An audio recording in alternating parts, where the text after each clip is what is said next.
नमस्कार, आप देख रहे हैं कालचक्र और मैं हूं आपके साथ अंजलि आनंद और मेरे साथ हैं प्रश्न कुंडली विशेषज्ञ पंडित सुरेश पांडे जी। बहुत बहुत स्वागत है पंडित जी आपका। धन्यवाद। 2025 में क्या आप पर होगी शनि की नजर?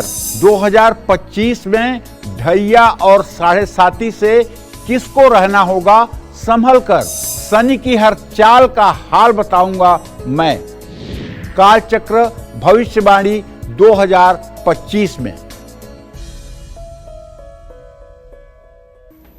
तो आज कालचक्र भविष्यवाणी 2025 में पंडित सुरेश पांडे जी आपको बताएंगे कि 2025 में पूरे साल शनिदेव आप पर कैसा असर डालने वाले हैं।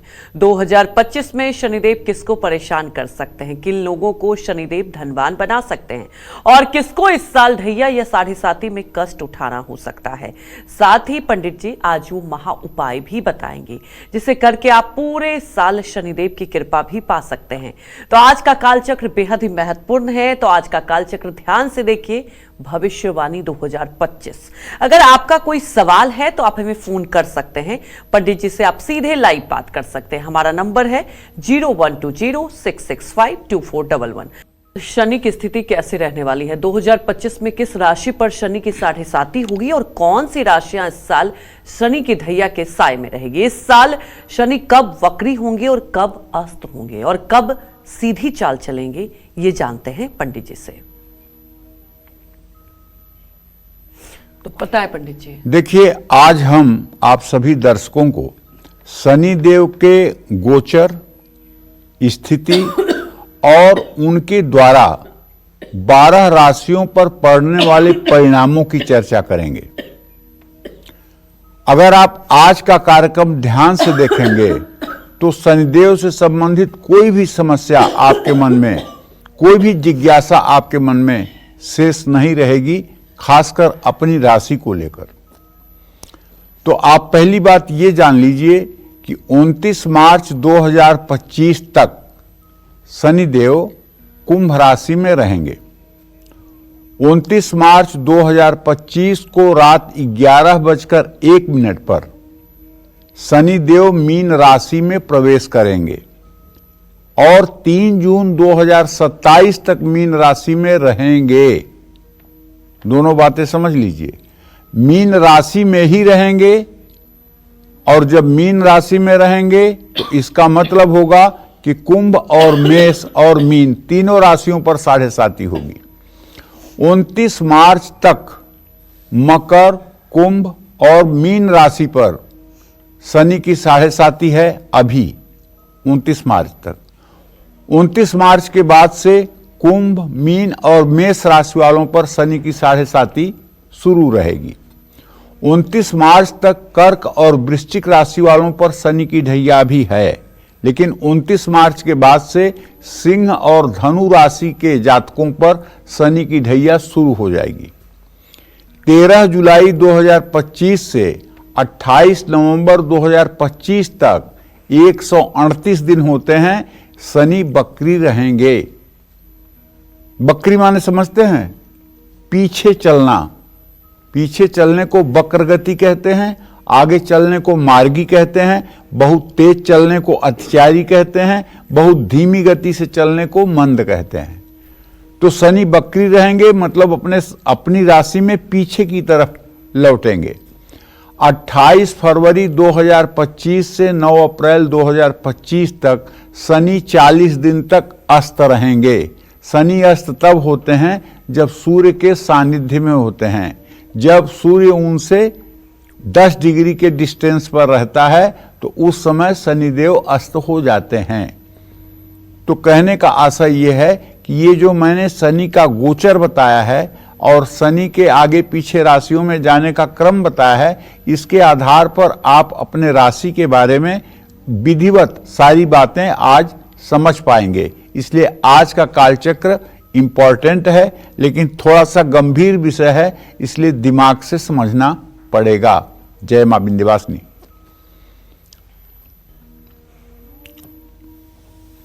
तो देखिए, जैसा कि पंडित जी ने कहा कि आज का कालचक्र बेहद महत्वपूर्ण है क्योंकि हर कोई नए साल में अपनी भविष्यवाणी चाहता है। और मुझे लगता है कि आपके राशि के हिसाब से शनि कैसे चल रही है ये आज पंडित जी आपको समझाएंगे, तो आप ध्यान से देखिए। और मैं तो यूं कहूंगी कि आप एक कॉपी कलम भी लेकर बैठ जाएं कि जो भी पंडित जी आपको उपाय भी साथ में बता रहे हैं वो आप लिख भी लें।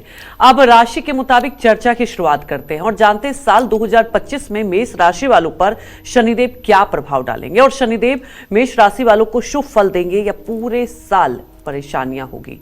और इन परेशानियों से बचने के लिए साल 2025 में कैसे करें शनिदेव को प्रसन्न, आइए जानते हैं।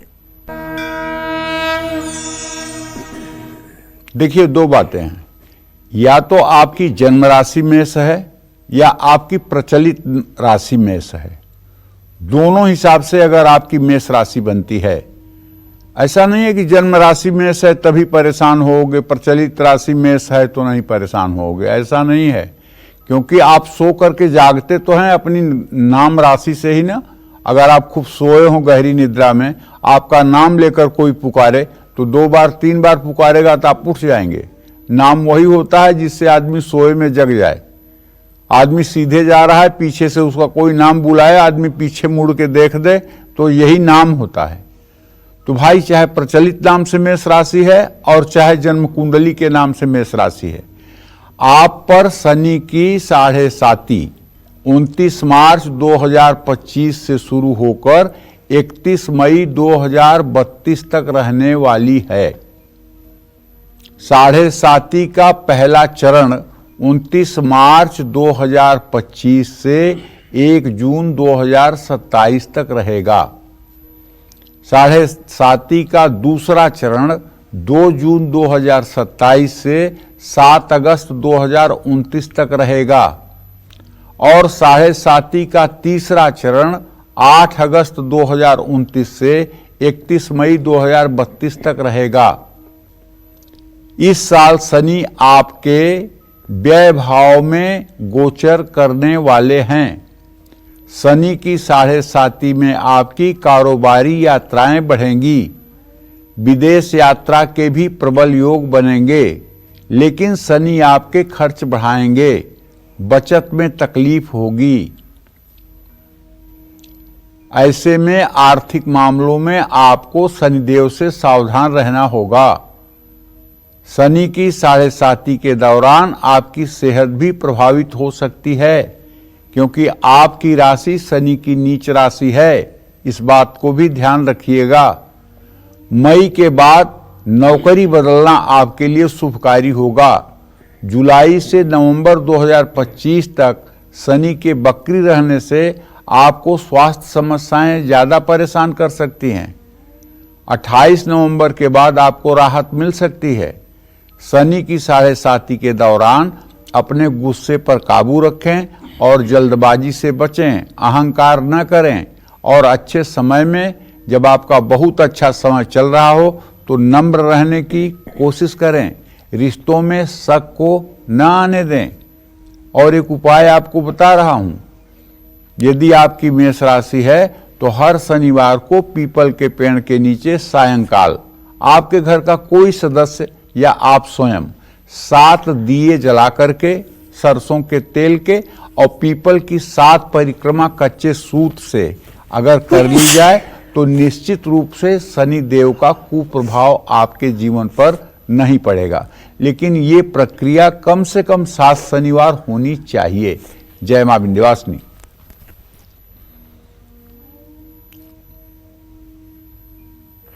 मेष राशि की बात तो हो गई और अब बारी आती है वृषभ राशि वालों की। इस साल वृषभ राशि के लिए शनि शुभ है या नहीं, साथ ही इन राशि वालों को शनि कृपा पाने के लिए साल 2025 में कौन से खास उपाय करने चाहिए, ये जानते हैं।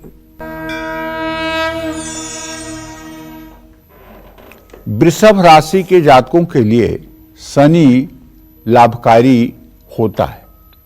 29 मार्च 2025 से शनि आपके 11वें भाव में गोचर करेंगे, जिससे आपको लाभ मिलेगा। त्रिषष्ठाय गते पापो जन्मांगो शोभना भवेत्। तीसरे, 6वें और 11वें स्थान में अगर पापक ग्रह राहु शनि जैसे पापक ग्रह हों तो ये जन्म कुंडली के लिए लाभकारी माने गए हैं। ऐसा ज्योतिष शास्त्र का मत है। मेहनत के हिसाब से ही आपको परिणाम भी प्राप्त होंगे और बड़े कार्यों को पूरा करने में आपको सफलता मिलेगी। अधिकारियों से संबंध अच्छे रहेंगे, लेकिन शिक्षा के मामले में कुछ रुकावटों का सामना करना पड़ सकता है, क्योंकि शनि की दृष्टि आपके विद्या भाव पर पड़ेगी। आप आलस्य के कारण थोड़ी सी अपनी शिक्षा में व्यवधान देखेंगे और बच्चों की चिंता भी परेशान कर सकती है, लेकिन यह समय जल्दी निकल जाएगा। कार्य क्षेत्र में तरक्की होगी, कारोबार में आप कुछ बड़े फैसले लेंगे, लंबी यात्राओं से आपको लाभ मिलेगा, आमदनी के स्रोत बढ़ने की पूरी संभावना है। लेकिन शनि के मीन राशि में आते ही अर्थात 29 मार्च 2025 की रात 11 बजे के बाद वृषभ राशि वालों को कुछ बातों का ध्यान रखना होगा। आक्रामक होने से बचें, तनाव में न रहें, मन को शांत रखें और समझदारी से फैसला लें। और नित्य आपको हनुमान चालीसा का पाठ करना चाहिए। मंगलवार और शनिवार को किसी हनुमान मंदिर में जाकर के दर्शन पूजन करना चाहिए, प्रसाद चढ़ाना चाहिए। जय मां विंध्यवासिनी।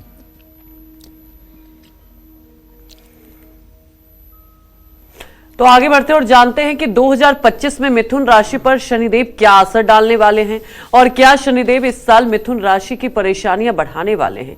क्या शनिदेव मिथुन राशि वालों की तिजोरी खाली करने वाले हैं। 2025 में मिथुन राशि वालों को किस मोड़ पर मिलेगा शनिदेव का साथ, आइए जानते हैं।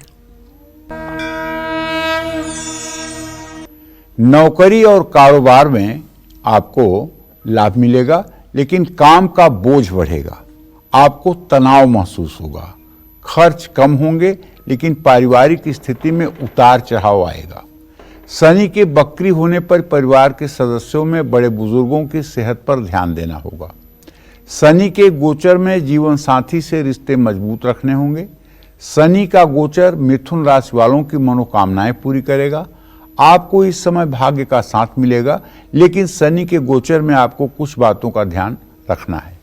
पहली बात, बड़बोलापन न दिखाएं, अहंकार और अभिमान न प्रदर्शित करें, काम पर ध्यान दें, विनम्र रहने की कोशिश करें। अगर आप लालच में आए तो कोई आपको धोखा देगा, पक्का मानिए। और अगर जरा सा भी आपने लापरवाही की तो शनि का ये ट्रांजिट आपको बुरे एडिक्शन में, शराब जैसी लत में लगा सकता है। इसलिए मेरा एक ही आपसे रिक्वेस्ट है कि इस पूरे साल आपको संग किसका कर रहे हैं इसका प्रतिपल ध्यान रखना चाहिए, क्योंकि संग का रंग चढ़ने में 5 मिनट लगता है, संग का रंग तुरंत चढ़ता है। इसलिए आप किसके साथ बात कर रहे हैं, किसके साथ उठ बैठ रहे हैं, किसके साथ घुल मिल रहे हैं, इसका ध्यान जरूर रखें कि वो व्यक्ति क्या आपको सही मार्ग पर ले जाएगा, क्या आपको बुराइयों की तरफ तो नहीं ढकेलेगा। इन बातों का ध्यान रखना होगा। और दूसरी बात आपको बताना चाहूँगा कि अगर हो सके तो शनिवार की शाम आप सुंदरकांड का पाठ कर लें तो मैं दावे के साथ कह सकता हूं आपके जीवन में आने वाली परेशानियां स्वतः समाप्त हो जाएंगी। जय मां विंध्यवासिनी। आगे चर्चा करेंगे, लेकिन उसके पहले हमारी एक दर्शक जुड़ चुकी हैं, रेखा मुंबई से। रेखा, आप अपने सवाल पूछ सकती हैं। नमस्कार पंडित जी। हाँ, सदा सुखी रहिए। मेरा नाम रेखा वालिया है। मैं कालचक्र की काफी सालों से दर्शक रही हूँ और आपके पास में मैंने अपना पत्रिका वगैरह भी बनवाने को भेजी थी। पंडित जी, मुझे क्वेश्चन मेरा है कि मैंने अभी 1 महीना पहले अपने एक फ्रेंड के साथ में बिजनेस शुरू किया है नाश्ते का, लेकिन वो रफ्तार नहीं पकड़ रहा है, उसके लिए क्या करूं? देखिए, ऐसा है कि शनि और चंद्रमा भी आपके प्रश्न के हिसाब से षडाष्टक योग बना रहे हैं। आपका व्यवसाय रफ्तार पकड़ेगा, लेकिन 29 मार्च 2025 के बाद। अभी तो रफ्तार पकड़ने की कोई संभावना नहीं है। अगर आप चाहती हैं कि आपका व्यवसाय रफ्तार पकड़े तो इसके लिए मैं आपसे कहना चाहूँगा कि आप शनिवार की शाम 7 सरसों के तेल के दिए पीपल के नीचे जला करके और 7 बार कच्चे धागे से पीपल की परिक्रमा कर लें और एक 7 मुखी रुद्राक्ष आप और आपका पार्टनर जो भी है दोनों लोगों को गले में सोमवार के दिन धारण कर लेना चाहिए, दूध और गंगा जल से धोकर। इससे क्या होगा कि 29 मार्च 2025 तक जो ट्रांजिट आपके फेवर में नहीं है वो भी आपके फेवर में होगा और व्यवसाय में थोड़ी सी आपके गति आ जाएगी। जय मां विंध्यवासिनी।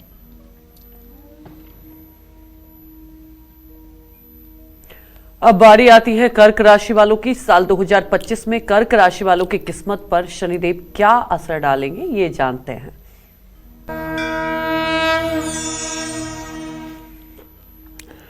देखिए, कर्क राशि के जातकों को बताना चाहूंगा 29 मार्च से शनि आपके 9वें भाव में अर्थात भाग्य भाव में गोचर करेंगे। 29 मार्च के बाद कर्क राशि वालों पर शनि की ढैया समाप्त हो जाएगी। बहुत 2.5 सालों से आप जूझ रहे थे, उन परेशानियों से आपको 29 मार्च को निजात मिल जाएगी। आपकी चुनौतियों में कमी आएगी, काम में आ रही रुकावटें भी दूर होंगी, कारोबार से जुड़ी यात्राएं लाभकारी होंगी और वैवाहिक जीवन में सबसे बड़ी बात है कि सुख शांति रहेगी। गलतफहमी और रिश्तों में दरार दूर होगी। अचानक आपको कहीं से पैसे का बड़ा लाभ प्राप्त होगा और रुका हुआ पेमेंट भी आपका मिल सकता है। विरोधियों पर आपको सफलता प्राप्त होगी, निवेश से आपको लाभ मिलेगा। लेकिन जुलाई से नवंबर तक शनिदेव के वक्री होने पर आपको अपनी सेहत का ध्यान रखना होगा। खासकर अगर आप गैस्ट्रिक के पेशेंट हैं या कब्ज की बीमारी आपको है तो आपको अपने खान पान पर विशेष ध्यान देना होगा। दूसरी बात, 9वें भाव का शनि आपकी पिता के सेहत को भी खराब कर सकता है। उन्हें भी नर्वस सिस्टम की प्रॉब्लम हो सकती है। पिता के भी सेहत का ध्यान रखना होगा।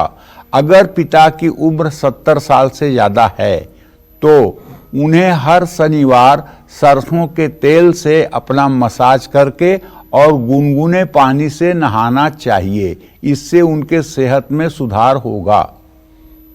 29 मार्च से आपको कुछ बातों का ध्यान रखना होगा, जैसे तनाव, चिंता और चिड़चिड़ापन ये बढ़ सकता है, इसको संभालना होगा।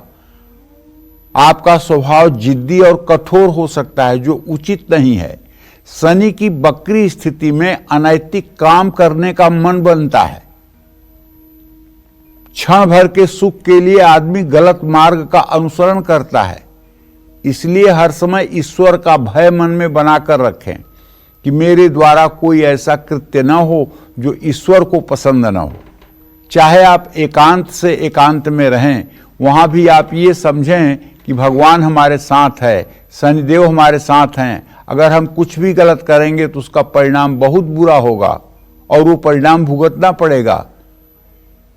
और ये सब करते हुए आपको ओम संग शनश्चराय नमः इस मंत्र का 108 बार सुबह और 108 बार शाम को अगर आप मंत्र जप करते रहेंगे और शनिवार को किसी गौशाला में जाकर गायों को चारा खिलाएंगे, शनिवार को कौवा, कुत्ता, गाय को रोटी खिलाएंगे, तो आप विश्वास करिए आपकी सारी मनोकामनाएं पूरी होंगी। जय मां विंध्यवासिनी। आज काल चक्र में साल 2025 और शनिदेव की बात हो रही है। 12 राशियों के लिए इस साल शनिदेव क्या कुछ लेकर आए हैं। इस साल किसकी किस्मत बदलेंगे शनिदेव, किसकी परेशानियां बढ़ाएंगे शनिदेव, साथ ही कौन से उपाय से मान भी जाएंगे शनिदेव, ये पंडित जी आपको आज के खास प्रोग्राम में बता रहे हैं।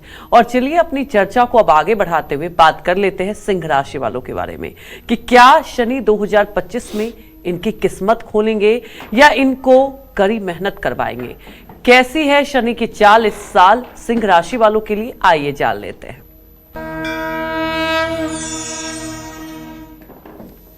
देखिए, 29 मार्च से शनिदेव के मीन राशि में प्रवेश करते ही सिंह राशि के जातकों पर शनि की ढैया शुरू हो जाएगी।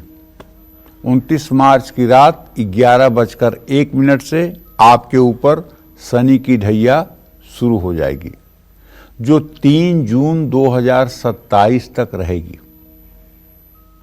तो 29 मार्च से शनि आपके 8वें भाव में गोचर करेंगे, जो चुनौतियों के आने का संकेत हो सकता है। अपनी सेहत को बिल्कुल नजरअंदाज ना करें, और अगर आपकी सिंह राशि है तो आप जीवन के हर पहलू को नजरअंदाज नहीं करते हैं, लेकिन अपनी सेहत को ही आप फॉर ग्रांटेड लेते हैं और अपनी सेहत से ही आप लापरवाह रहते हैं। ये मैं पक्की बात कह रहा हूं। इसलिए मैं आपसे कहना चाहता हूं, जैसे आप सारी चीजों की व्यवस्था को व्यवस्थित करते हैं, उसी तरह से आप अपनी सेहत के प्रति भी जागरूक रहें, क्योंकि आपके पुराने रोग आपको दोबारा परेशान कर सकते हैं। कर्ज उतारने में अगर जरा सा भी दिलचस्पी होगी तो आपको सफलता मिलेगी, लेकिन आपके खर्चे बढ़ेंगे। नौकरी और कारोबार में उतार चढ़ाव की स्थिति बनी रहेगी। जुलाई से नवंबर के बीच शनि के वक्री होने से आपको थोड़ा अलर्ट तो रहना पड़ेगा। कैसे? किस बात का अलर्ट? स्वास्थ्य को लेकर। खान पान का ध्यान रखना होगा। एसिडिटी हो सकती है, पेट में जलन हो सकती है, और इसका मुख्य कारण एंजाइटी होगा। इसका मुख्य कारण आपके मन का तनाव होगा। शनि की ढैया के दौरान आपको कुछ बातों का ध्यान भी रखना होगा। विरोधियों और पीठ पीछे वार करने वालों से आपको सावधान रहना होगा। पैसों के मामले में तो किसी पर भी आपको भरोसा नहीं करना चाहिए। मानहानि पदहानि का योग बना हुआ है। मन अस्थिर रहेगा, रिश्ते बिगड़ सकते हैं, अकेलापन उदासी महसूस होगी, सेहत भी साथ नहीं देगी, स्वभाव जिद्दी होगा और दूसरों पर हावी होने की आदत बढ़ेगी। तो मैं आपसे ये कहना चाहता हूं कि आप इस पूरे ढैया के समय में अगर हो सके तो, अगर आप अच्छा जीवन जीना चाहते हैं, अगर आप चाहते हैं कि शनि की ढैया का रंच मात्र भी आपके ऊपर प्रभाव न पड़े, तो आप हर शनिवार की शाम हनुमान जी के चित्र के सामने घी या तिल के तेल का दिया जलाकर सुंदरकांड का पूरा पाठ कर डालिए, और हो सके तो थोड़ा सा लड्डू या बतासे का भोग लगा करके हनुमान जी को उसे पूरे परिवार में बांट दीजिए। इससे मेरा दावा है कि आपके ऊपर शनि का अनिष्टकारी प्रभाव रुक जाएगा और बहुत हल्की सी परेशानी से आप बाहर निकल आएंगे। जय मां विंध्यवासिनी। साल 2025 में क्या शनिदेव कन्या राशि वालों पर शुभ दृष्टि डाल रहे हैं, या इस साल भी कन्या राशि वालों को शनि की टेढ़ी नजर सामना करना होगा? आइए ये जानते हैं। देखिए, 29 मार्च से शनि आपके 7वें भाव में गोचर करेंगे। इस समय शनि के प्रभाव के कारण आपकी साझेदारी में मजबूती आएगी। मनचाहे व्यक्ति से, जिससे आप प्यार करते हैं, शादी का योग बनेगा। शादी में आ रही रुकावट भी दूर होगी। अगर आप किसी जरूरी काम के लिए कोई लोन लेना चाहते हैं, वो भी आराम से हो जाएगा। यात्राओं से भी आपको लाभ मिलेगा। लेकिन शनि के वक्री होने पर परिवार में कलेश बढ़ सकते हैं। इस समय धैर्य और समझदारी से काम करने होंगे। शनि के गोचर में लंबे निवेश लाभदायक साबित होंगे, लेकिन वैवाहिक जीवन में उतार चढ़ाव आ सकता है। शनि के मीन राशि में आते ही कन्या राशि के जातकों को कुछ मामलों में संभल कर रहना होगा। पुराना कर्ज उतारने की कोशिश करना चाहिए, विरोधियों से सावधान रहना चाहिए, दूसरों पर ज्यादा निर्भर होने से बचना होगा, सेहत को अनदेखा करेंगे तो नुकसान उठाना पड़ेगा।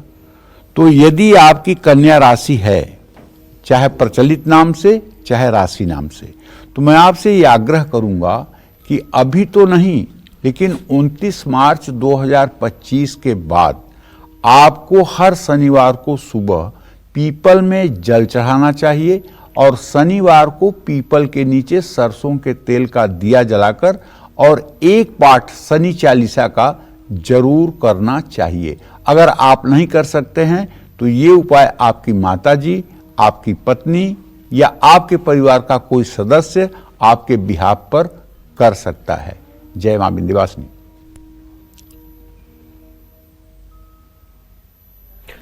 साल 2025 में क्या शनिदेव आप पर कृपा बरसाएंगे? क्या अब आपके कष्ट कुछ कम होंगे? क्या संघर्षों से आपको कुछ राहत मिलेगी? 2025 में शनिदेव की कृपा आप पर है या नहीं, ये जानते हैं।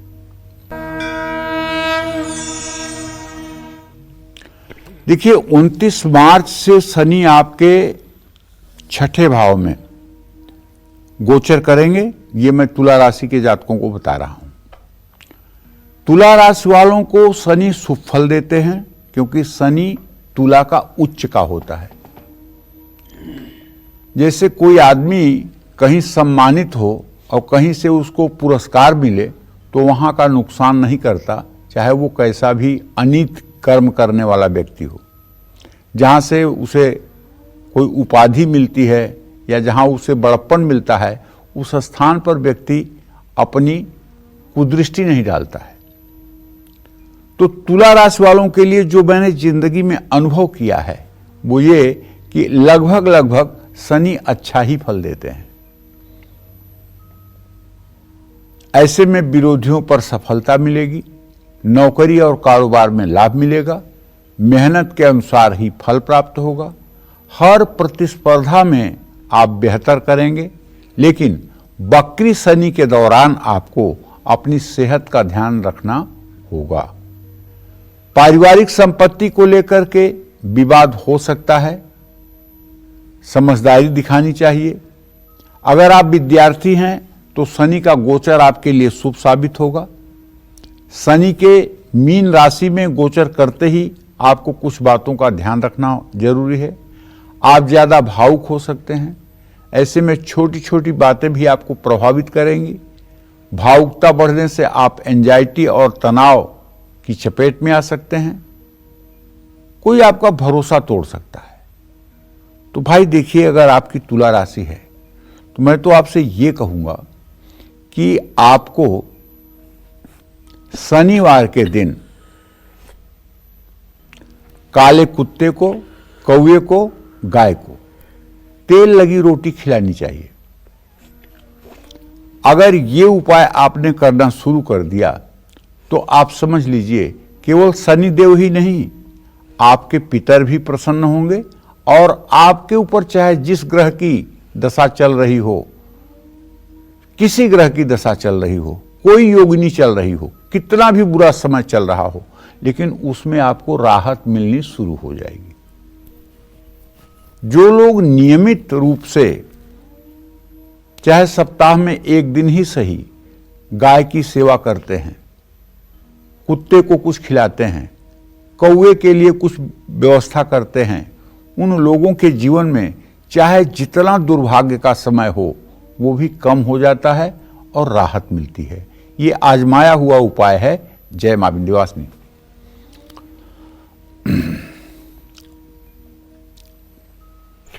क्या इस साल शनिदेव वृश्चिक राशि वालों को राहत पहुंचाएंगे या कर्मों का दंड इस साल आपको भुगतना होगा?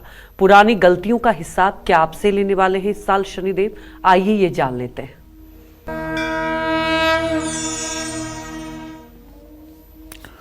29 मार्च से शनि आपके 5वें भाव में गोचर करेंगे। अगर आपकी वृश्चिक राशि है तो 29 मार्च तक आप पर शनि की ढैया रहेगी, लेकिन रात 11:01 से शनिदेव जब आपकी राशि से अपनी ढैया समाप्त करेंगे तो आप तत्काल राहत महसूस करेंगे। शनि के मीन राशि में गोचर करने से आपको लाभ मिलेगा, रिश्ते मजबूत होंगे, अपनों का साथ मिलेगा, आप भी रिश्तों के प्रति ईमानदार रहेंगे। शादी के योग्य यदि आप हैं तो शादी का योग बनेगा। नौकरी बदलने का भी प्रबल योग है, लेकिन जुलाई से नवंबर के बीच शनि के वक्री होने पर नौकरी बदलने का फैसला ठीक नहीं होगा। इस समय नौकरी में स्थिरता की कमी रहेगी। अपने बच्चों को लेकर आप थोड़ा परेशान हो सकते हैं। शनि के प्रभाव से आपकी आमदनी बढ़ेगी, निवेश की नीतियां काम करेंगी और आपको लाभ मिलेगा। नया निवेश करने के लिए भी समय शुभ है, बचत होगी और आर्थिक मामलों में आप संतुष्ट रहेंगे। शनि के गोचर में आपको कुछ बातों का ध्यान रखना होगा, जैसे धैर्य, सोच समझकर बोलना, जीवन से संतुष्ट रहने का प्रयास, वाहन संभल कर चलाना। ये सब ऐसी बातें हैं जो आपको दुर्घटना से बचाएंगी। और इन बातों का ध्यान रखते हुए अगर आप हनुमान जी की नित्य उपासना शुरू कर दें और ओम हंग हनुमताय नमः इस मंत्र का एक माला जप आप रोज सुबह शाम करना शुरू कर दें तो मैं दावे के साथ कह सकता हूं, हनुमान जी की कृपा से शनिदेव आपके ऊपर प्रसन्न रहेंगे और किसी तरह का कष्ट आपको नहीं मिलेगा। जय मां विंध्यवासिनी। धनु राशि वाले 2025 में शनि के साए से बाहर हैं या नहीं, धनु राशि वालों के लिए शनि शुभ है या नहीं, ये जान लेते हैं।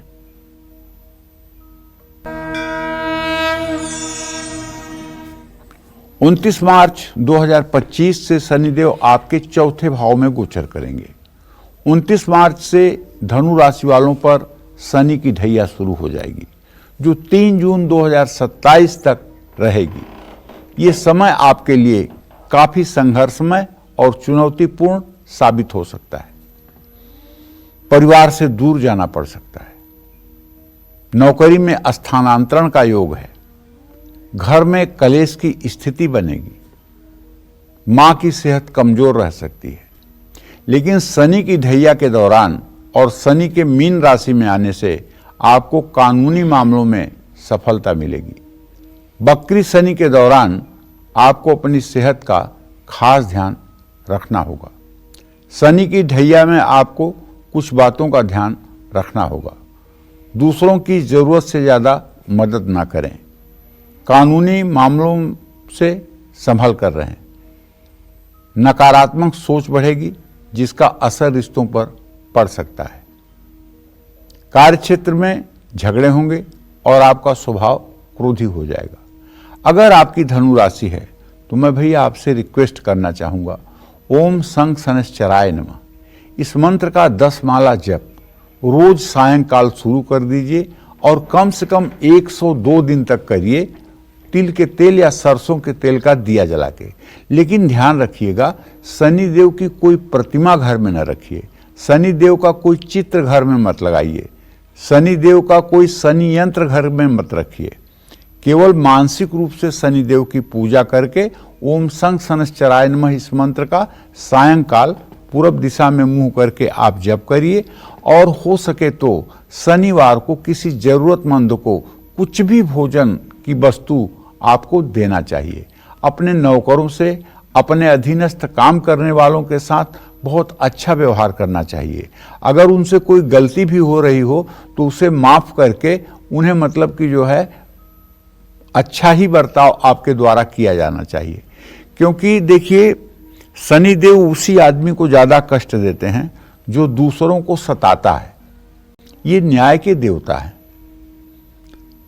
एक कहावत है कि दुखिया को न सताइए, दुखिया देगा रोए, जब उसका मुखिया सुने तो तेरी क्या गति होए।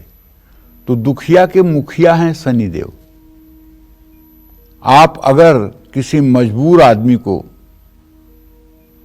किसी बेसहारा आदमी को अवसर का लाभ उठाते हैं और उसे दुखी करते हैं और उसके भावनाओं का शोषण करते हैं, तो आप विश्वास करिए शनि देव का चक्र चलते ही आप धूल में मिल जाएंगे, मिट्टी में मिल जाएंगे। ये केवल मैं धनु राशि के जातकों को नहीं बताना चाहता हूं, ये मैं सभी राशि के लोगों को बताना चाहता हूं। इसलिए अन्याय, अत्याचार, अनीति और दूसरों को कष्ट देने के पहले 100 बार सोचिए कि आपका भी हिसाब होना है और हिसाब बहुत तगड़ा वाला होगा, फिर सारे उपाय निष्क्रिय होंगे। इसी के बारे में तुलसीदास जी कहते हैं, कई परत्र दुख पावई, सिर धुंधुनि पछताई, काल ही कर्म ही ईश्वर ही, मिथ्या दोष लगाए।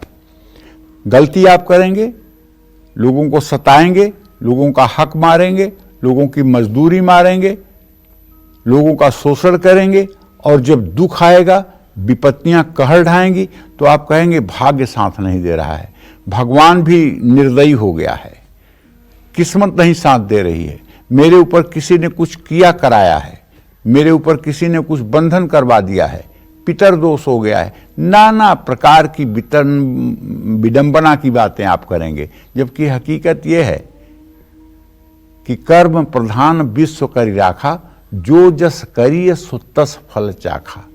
आपने जो कर्म किया है हिसाब उसी का हो रहा है, लेकिन आप दोष दुनिया पर मढ़ रहे हैं। क्यों? क्योंकि इस समाज में शायद ही कोई ऐसा व्यक्ति होगा जो उंगली अपनी तरफ करता हो, बाकी सब उंगली दूसरों की तरफ दिखाते हैं। किसी की बेटी की शादी नहीं हो रही है तो कहते हैं पंडित जी किसी ने कुछ बंधन तो नहीं कर दिया है, चलिए उंगली गई दूसरे पर। संतान नहीं हो रहा है, किसी ने कोख तो नहीं बांध दिया है, पंडित जी हमारे परिवार की उन्नति नहीं हो रही है, किसी ने मेरे घर पे कुछ कर तो नहीं दिया है।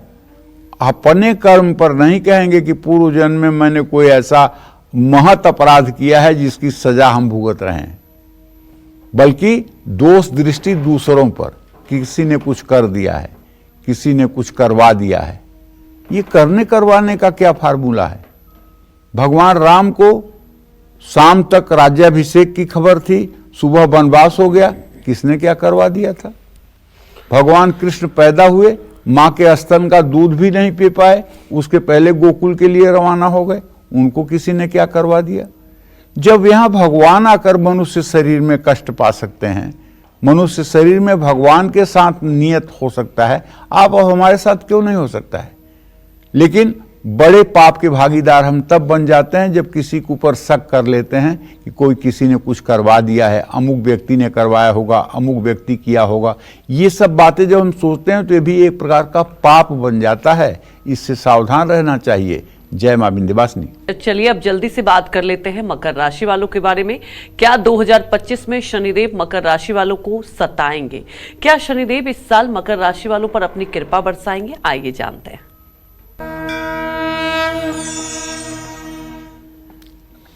29 मार्च से शनि आपके तीसरे भाव में गोचर करेंगे। 29 मार्च से मकर राशि वालों पर शनि की 7.5 खत्म हो जाएगी। 7.5 साल से जूझ रही जिंदगी अब राहत की सांस लेगी। 7.5 खत्म होते ही आपको शनि देव के शुभ परिणाम प्राप्त होंगे। विदेश यात्रा से आपको लाभ मिलेगा। ट्रांसफर के भी योग बने हुए हैं। धर्म कर्म और अध्यात्म में आपकी रुचि बढ़ेगी, लेकिन आपके भाई बहन को स्वास्थ्य समस्याएं परेशान कर सकती हैं। आपके बच्चों की तरक्की होगी और उनको सफलता मिलेगी, लेकिन वक्री शनि के दौरान जुलाई से नवंबर के बीच आपको पाचन संबंधी समस्या हो सकती है। माता पिता के सेहत पर भी आपको ध्यान देना होगा। नवंबर के बाद आपको मेहनत का फल मिलेगा, लेकिन कारोबार में आपको संभल कर जोखिम उठाने होंगे। 7.5 के आखिरी चरण में आपको अपने कर्मों का अच्छा या बुरा फल मिल सकता है। गलत कर्म, गलत संगत, गलत बातें शनि को नाराज कर सकती हैं। ऐसे में सतर्क रहें, गैर कानूनी काम करने से भी बचें। जय मां विंध्यवासिनी।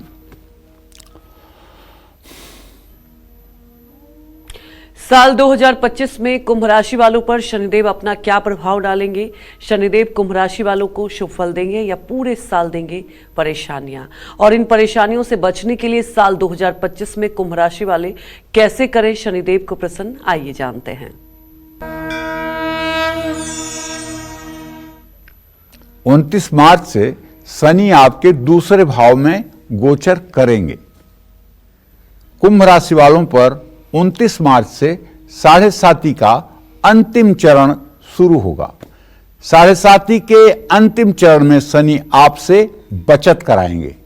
विदेश से जुड़ी कंपनी में काम करते हैं या कारोबार है तो लाभ मिलेगा। आमदनी बढ़ने के प्रबल योग हैं, लेकिन पारिवारिक रिश्तों में उतार चढ़ाव आ सकता है। संपत्ति के लेन देन से भी आपको शनि लाभ दिलाएंगे, लेकिन शनि के वक्री होते ही आपको अपनी सेहत का ध्यान रखना होगा। आपके जीवन साथी की सेहत भी प्रभावित हो सकती है। शनि की 7.5 के अंतिम चरण में और शनि के मीन राशि में गोचर करते ही कुंभ राशि के जातकों को कुछ बातों का ध्यान रखना होगा। किसी न किसी तरह का तनाव आपको परेशान कर सकता है। आप जरूरत से ज्यादा इमोशनल हो सकते हैं। शनि आपको भावनात्मक रूप से मजबूत बनाना चाहता है। ऐसे में दूसरों पर कब निर्भर रहें और नित्य आपको हनुमान चालीसा का पाठ करना चाहिए सुबह शाम, और हर शनिवार को हनुमान मंदिर में काले भीगे हुए चने और गुड़ का प्रसाद चढ़ाना चाहिए और उसे जरूरतमंदों में बांटना चाहिए। जय मां विंध्यवासिनी। हमारे एक दर्शक उर्मिला प्रयागराज से जुड़ चुकी हैं। उर्मिला, आप अपने सवाल पूछ सकती हैं।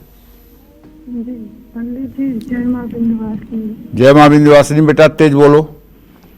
जी, हम प्रयागराज से उर्मिला बोल रहे हैं। जी जी, हमारा सवाल है, दो सवाल है बच्चों के लिए।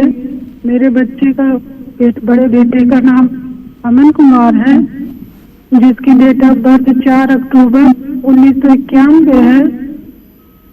समय सुबह 6:13, दिन शुक्रवार को है। और जो बेटी का नाम इशिता है, जिसका जन्म 14 फरवरी 1998 है, रात में 10:55 पर।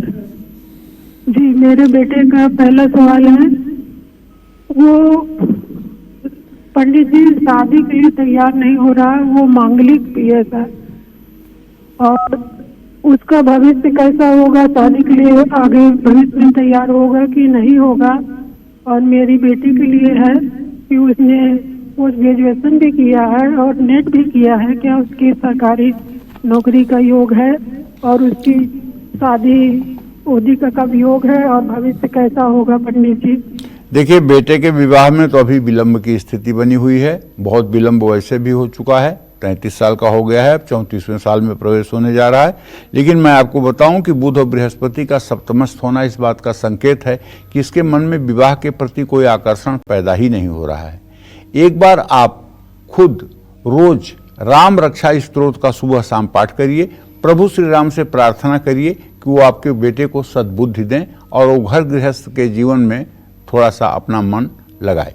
निश्चित रूप से 9 जून 2025 के बाद इनके विवाह का योग और इनकी मानसिक स्थिति में परिवर्तन आएगा। जहां तक आपने अपने बेटी के बारे में प्रश्न पूछा है, तो उसके बारे में मैं बता दूं, मंगल और शुक्र की स्थिति सदाष्टक योग की है। सरकारी नौकरी मिलने में अभी समय लग सकता है। ये समय 3 से 4 साल 5 साल का भी हो सकता है, लेकिन सरकारी नौकरी जरूर मिलेगी। वैवाहिक जीवन इनका सुखी रहेगा और ये सफलतापूर्वक अपने जीवन को आगे बढ़ाएंगी। इनको चाहिए कि दोनों नवरात्रों के व्रत करें, माँ दुर्गा की आराधना करें, और हो सके तो श्री सूक्तम और कनक धारा स्तोत्र का भी नित्य पाठ करें। जय मां विंध्यवासिनी। क्या साल 2025 में शनिदेव मीन राशि वालों की दृष्टि रखेंगे या क्या शनिदेव मीन राशि वालों को कष्ट देंगे, ये जान लेते हैं।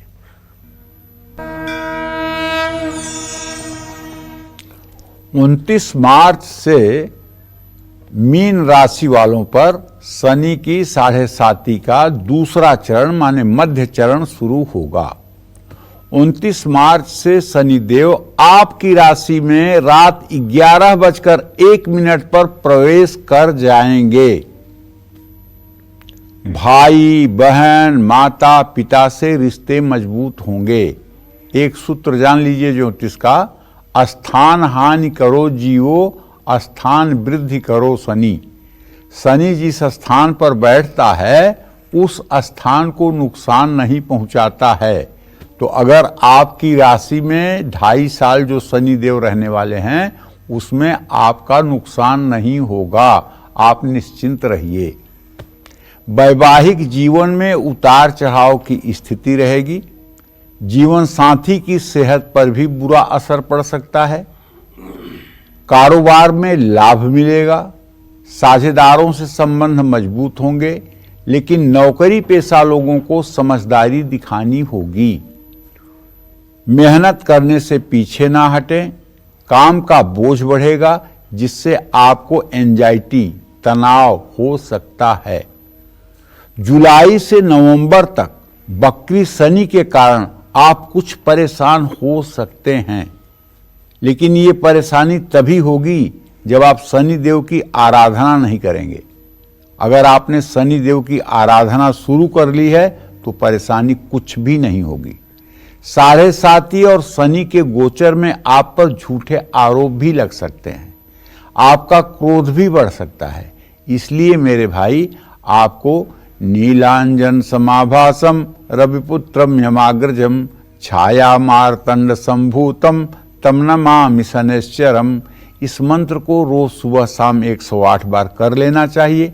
और आपको किसी जरूरतमंद मजदूर को सुंदर सा कुछ खाद्य पदार्थ शनिवार को इज्जत के साथ खिलाना चाहिए। अगर ऐसा आप करते रहें तो शनिदेव दोनों हाथों से आपके ऊपर अपने कृपा की बरसात करेंगे, इसमें कोई संशय नहीं है। जय मां विंध्यवासिनी। पंडित जी, आज हमारे दर्शकों को आपने इतनी महत्वपूर्ण जानकारी दी, आपका बहुत बहुत धन्यवाद। धन्यवाद। और उम्मीद यही करते हैं कि आपको भी आज का हमारा विषय बहुत पसंद आया होगा। कल फिर एक नए विषय और आपकी परेशानियों को दूर करने के लिए ढेरों उपाय लेकर आएंगे हम पंडित सुरेश पांडे जी के साथ। तब तक कालचक्र की पूरी टीम को आप अनुमति दीजिए। नमस्कार।